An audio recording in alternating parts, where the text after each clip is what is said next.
Hello ছোট বন্ধুরা, আজ আমি তোমাদের জন্য একটি মজার গল্প নিয়ে এসেছি যা থেকে আমরা অনেক কিছু শিখতে পারি। শুরু করা যাক।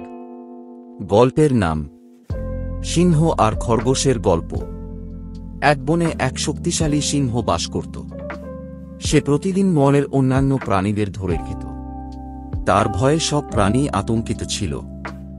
একদিন তারা সবাই মিলে আলোচনা করে সিদ্ধান্ত নিল যে প্রতিদিন একজন করে প্রাণী নিজেই সিংহের খাবার হয়ে সিংহের কাছে যাবে। এতে সিংহ সন্তুষ্ট থাকবে আর অন্য প্রাণীগুলোর প্রাণও রক্ষা পাবে। এই প্রস্তাবে সিংহ রাজি হল। এরপর প্রতিদিন এক একটি প্রাণী স্বেচ্ছায় সিংহের কাছে যেত।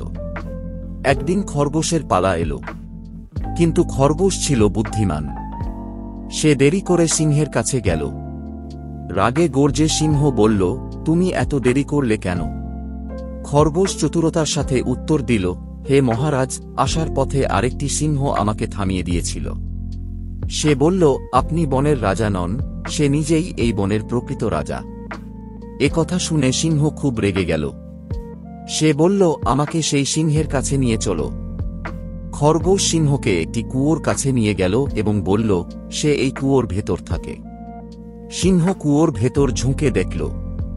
কুয়োর জলে নিজের প্রতিবিম্ব দেখে সে ভাবল, অন্য এক সিংহ তার দিকে তাকিয়ে আছে।